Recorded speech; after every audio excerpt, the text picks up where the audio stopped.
Diriwayatkan oleh Imam Ahmad bin Hanbal dalam musnadnya bahwa ada seorang laki-laki yang bernama Nuaiman. Ini Nuaiman di kehidupan Rasul sallallahu alaihi wasallam ada orang yang seperti itu gitu. Orang yang sering minum minuman keras. Rasulullah SAW marah, murka. Rasulullah kalau yang berhubungan dengan Rasulullah tidak marah. Tapi kalau sudah berhubungan dengan agama, Rasulullah SAW adalah orang yang paling marah, orang yang paling istiqamah dalam kebenaran. Maka Rasulullah panggil Nuaiman, apa yang kau lakukan? Dia katakan, aku minum minuman keras ya Rasulullah. Rasulullah cambuk dia. Kemudian dia bertobat kepada Allah. Kemudian ketahuan lagi minum. Kemudian dicambuk lagi oleh Rasulullah SAW, sehingga sebagian sahabat memukul dia dengan pukulan yang banyak.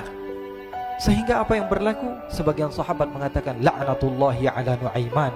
Semoga Allah melaknat Nuaiman. Dia mempermainkan Rasulullah. Dia bilang sudah mau taubat tapi minum lagi. Dia bilang sudah mau taubat tapi minum lagi. Maka Rasulullah SAW mengatakan, la tal'anuh fa innahu yuhibbullaha wa rasulah. Kata Rasulullah, jangan kamu laknat Nuaiman, karena dia itu cinta sama Allah, cinta sama Rasulnya. Dalam riwayat dia dicintai Allah dan dicintai oleh Rasulnya Muhammad sallallahu alaihi wasallam. Ibn Majah menceritakan bahwa Nuaiman ini pernah suatu waktu diajak oleh Sayyidina Abu Bakar pergi ke negeri Syam. Negeri Syam itu di mana? Seperti yang diceritakan tadi, antara daerah Suriah, Lebanon, Yordania, kemudian Palestina. Daerah seperti itu.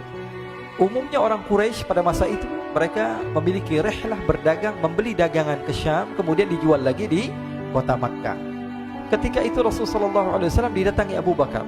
Sayyidina Abu Bakar mengatakan kepada Rasulullah, ya Rasulullah, saya mau izin ya Rasulullah. Mau apa? Saya mau ajak dua sahabat kamu ini ikut berdagang ya Rasulullah. Siapa kata Rasul? Nuaiman. Kata Rasulullah SAW, Nuaiman kamu mau ajak? Mau ngapain? Biar seru-seruan aja ya Rasulullah. Kata Rasulullah, ya sudah, saya izinkan kamu bawa Nuaiman.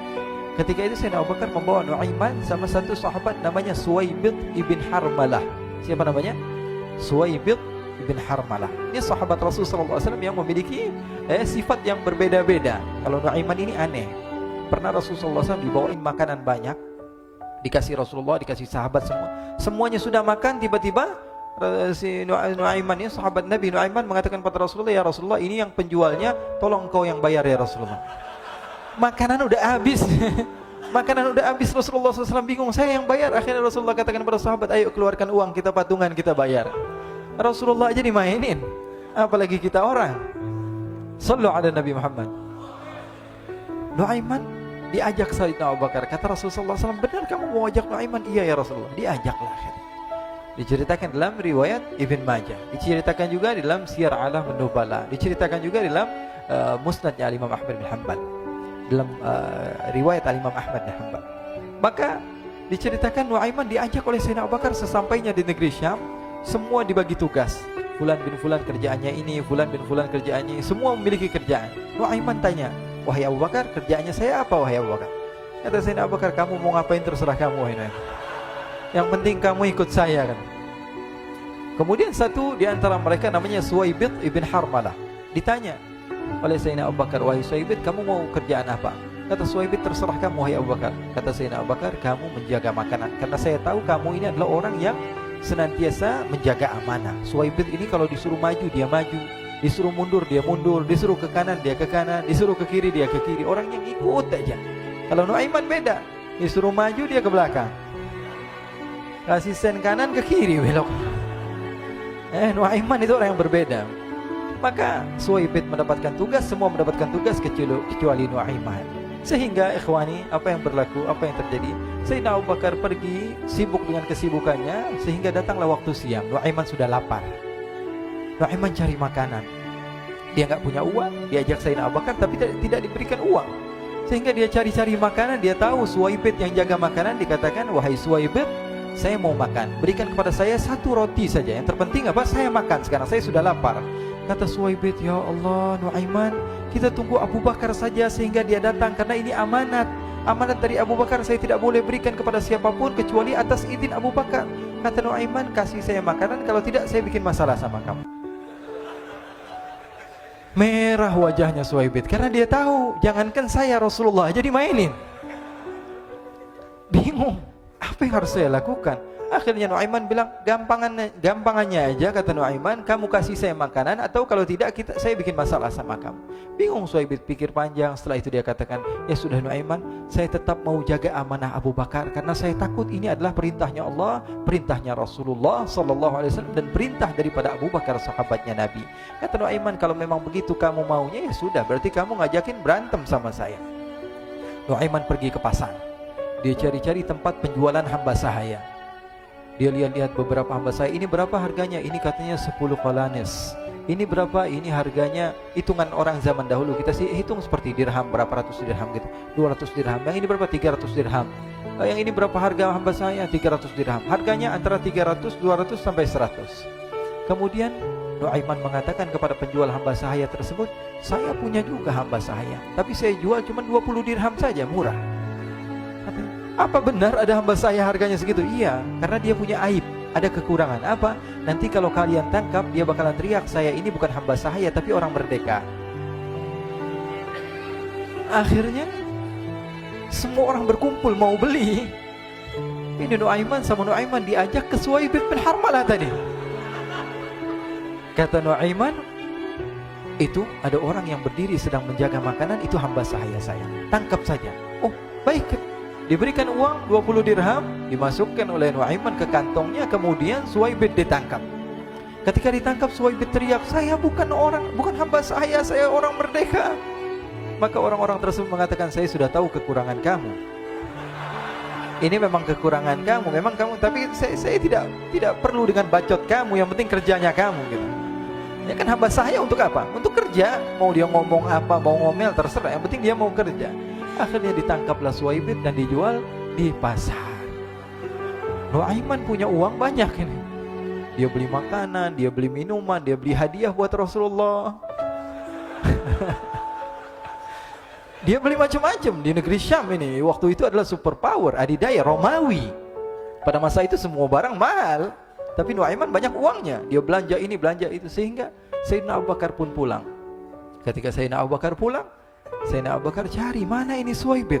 Kita semua sudah lapar. Kata Nuaiman dengan mudahnya dia mengatakan, sudah saya jual wahai Abu Bakar. Maka Sayyidina Abu Bakar bertanya, apa yang kau lakukan wahai Nuaiman? Diceritakan oleh Nuaiman dengan jujur.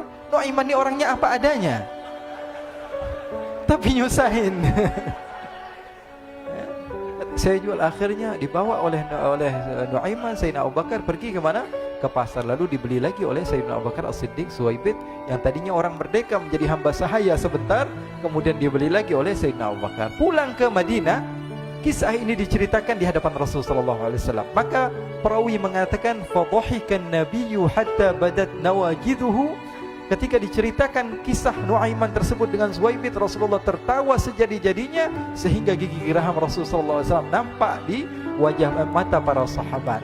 Sehingga perawi lain mengatakan, 1 tahun berlalu Rasulullah, setiap ada tamu yang datang pada Rasulullah, Rasulullah akan ceritakan kisah Nuaiman menjual Suhaib tersebut. Jadi ada ikhwani, jangan kalian kira Rasulullah SAW itu hidup di satu masa sahabat-sahabatnya itu seperti ustaz-ustaz yang khusyuk, yang kayak Habib bin Anis ini banyak. Bahkan ikhwani, mungkin di akhir karena masa yang sudah habis, pernah suatu waktu Rasulullah SAW didatangi asyraf, delegasi dari beberapa negara yang ingin mengenal apa itu agama Islam. Sehingga mereka datang ke rumah Rasulullah SAW membawa unta, kendaraan yang ketika itu kendaraan yang paling mahal mereka miliki. Itu untanya yang paling mewah. Diikat di depan rumah Rasulullah SAW. Tamunya pun masuk, duduk bersama Rasulullah SAW. Di depan rumah Rasulullah SAW ada beberapa sahabat. Ada Sayyiduna Hamzah. Kalian tahu Sayyidina Hamzah adalah orang yang pemberani. Ada Sayyiduna Umar. Kalian tahu Sayyidina Umar adalah orang yang pemberani. Ada Sayyiduna Ali bin Abi Thalib.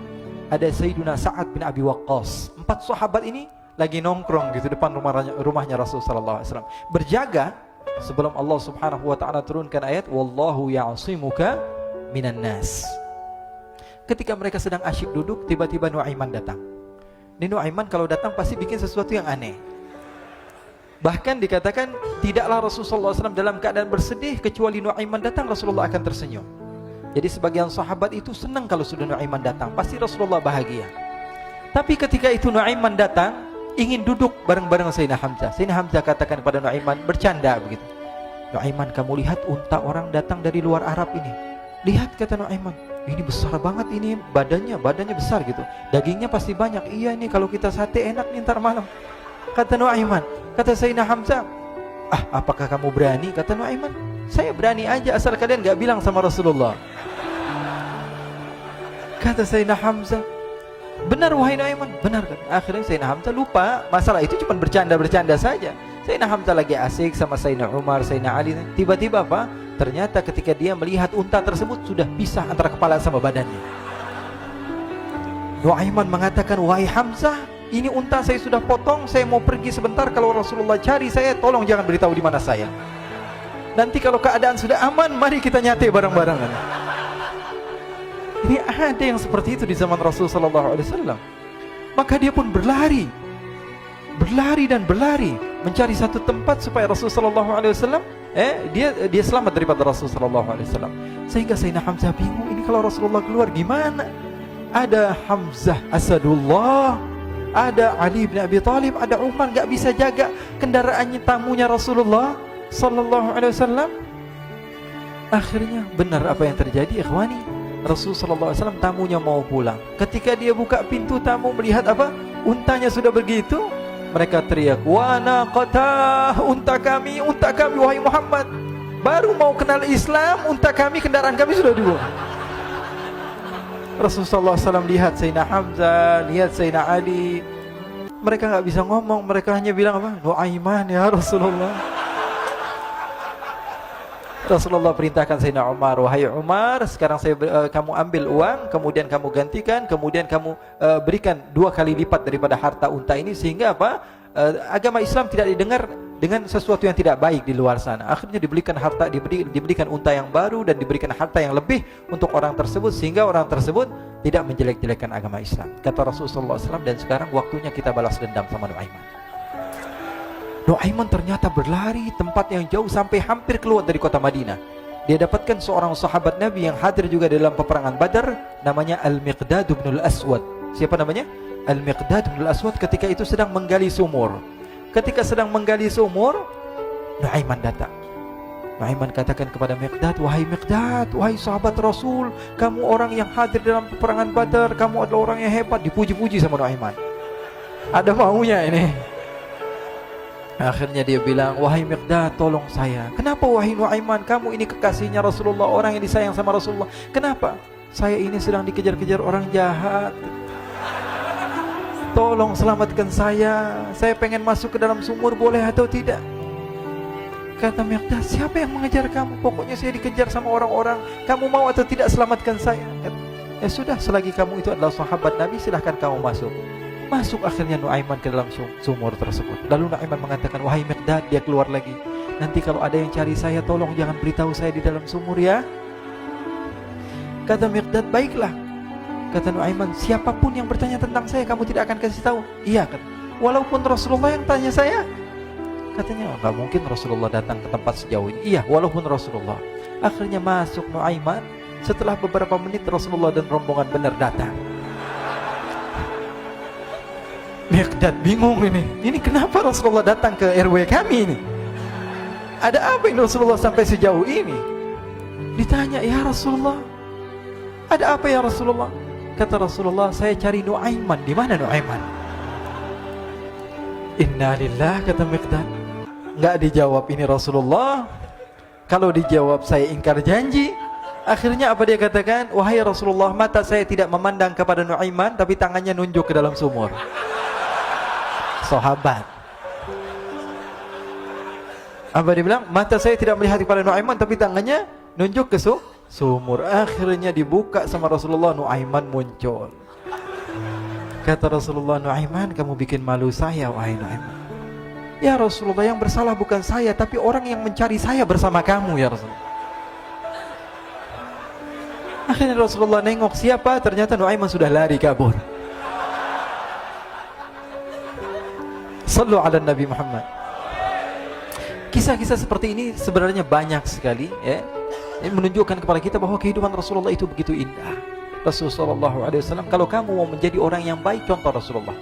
Mau menjadi bapak yang baik, contoh Rasulullah. Mau menjadi pemimpin peperangan yang baik, Rasulullah. Mau menjadi murid yang terbaik, contoh Rasulullah. Bagaimana akhlak Rasulullah. Mau menjadi suami yang baik, contoh Rasulullah. Dalam segala hal, apapun itu Rasulullah SAW adalah makhluk yang paling terbaik.